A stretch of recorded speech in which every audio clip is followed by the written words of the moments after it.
ကိုယ့်ရဲ့ English level ကိုကိုရောက်နေတဲ့နေရာကနေနောက်ထပ် level တစ်ဆင့်ကိုသွားချင်တယ်ဆိုလို့ရှိရင်ဒီအချက်လေးတွေကိုမလုပ်ပါနဲ့ Number 1 stick to the same level materials all the time ကိုယ့်ရဲ့ English level က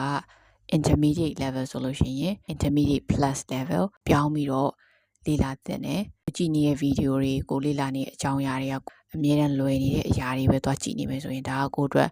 challenging မဖြစ်တော့ဘူးအဲ့တော့အရန်မလွယ်လွန်မခက်လွန်တဲ့အကြောင်းအရာတွေနဲ့ပို့ပြီးတော့လေ့လာသင့်တယ်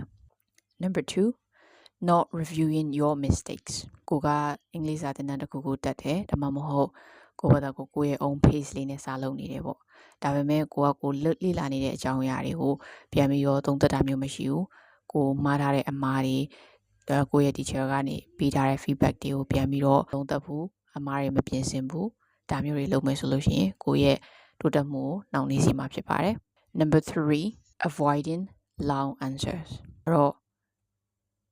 မိကုန်းနေဖြေတဲ့အခါမှာအထူးသဖြင့် speaking activities တွေလုပ်တဲ့အခါမှာတူတူလေးပဲကိုကဖြေနေမယ်ဆိုလို့ရှိရင်အမားလုံးနိုင်ချေကနည်းတယ်ဒါပေမဲ့ကိုယ့်ရဲ့ comfort zone ထဲမှာပဲရှိနေတဲ့အတွက်ကြောင့်တိုးတက်မှုကနှေးနေလိမ့်မယ်ပေါ့နော်ဘာတွေထည့်ပြောလို့ရလဲဆိုတော့ကိုယ့်ရဲ့ personal stories တွေထည့်ပြောလို့ရတယ် examples တွေပြလို့ရတယ်ကိုဖတ်ဘူးတဲ့တည်ထားတဲ့ကြားဘူးတဲ့အကြောင်းအရာတွေထည့်ပြီးတော့ပြောလို့ရတယ် Number 4 is thinking in your first language ဘာသာပြန်တာကတချို့နေရာတွေမှာကောင်းပေမဲ့အမြဲတမ်း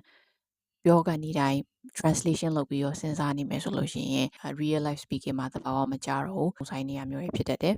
စကားကိုအေးနေပြပြမမှန်နဲ့ပြောတဲ့ဟာအဆင်ပြေရဒါပေမဲ့ကိုကအကြာကြီးစဉ်းစားပြီးတော့ပြောနေမယ်ဆိုလို့ရှိရင်တစ်ဖက်လူအနေနဲ့ကလည်းကိုပြောတာကိုသူစဉ်းစားနေရလားပြောမှလားမပြောဘူးလားဆိုတဲ့ဟာမျိုးဖြစ်စေနိုင်တယ်ပေါ့နော်နောက်ဆုံးချက်ကတော့ depending too much on teachers ကိုကအင်္ဂလိပ်စာကို class တစ်ခုမှာဆရာတယောက်စီမှာသင်နေရမျိုးဖြစ်ကောင်းဖြစ်နိုင်တယ်အဲ့တော့သူနဲ့တစ်ပတ်2ရက်သင်တယ်3ရက်သင်တယ်4ရက်သင်တယ်သင်တဲ့အချိန်မှာပဲစာလုပ်လိုက်မယ်ပြီးရင်စာပြန်မလုပ်ဘူးပြန်မလေ့လာဘူးကိုယ့်ဘက်ကအသစ်တွေကိုextend လုပ်ပြီးတော့လေ့လာမျိုးတွေလည်းမရှိဘူးဆိုလို့ရှိရင် 2 level အတန်းတက်တယ် A1 level အတန်းတက်တယ် beginner level တက်တယ် intermediate level တက်တယ်အတန်းနေတာပြီးသွားလိမ့်မယ်ကိုယ့်ရဲ့ level ကပြီးသွားတဲ့အတိုင်းကိုတိုးတက်မှု 100% ရှိမှာမဟုတ်ပါဘူးအဲ့တော့ teacher စီက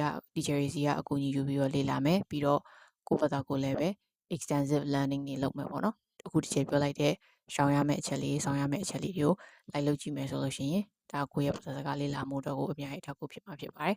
ဒါတွေကတစ်ချက်ရဲ့အင်္ဂလိပ်စာလေ့လာခဲ့တဲ့အတွေ့အကြုံတွေကိုပေါင်းစပ်ပြီးတော့ပြန်ပြီး sharing လုပ်ပေးတာဖြစ်ပါတယ် Okay ဒါဆိုရင်နောက်တဲ့ဗီဒီယိုမှာတွေ့ပါမယ် Bye bye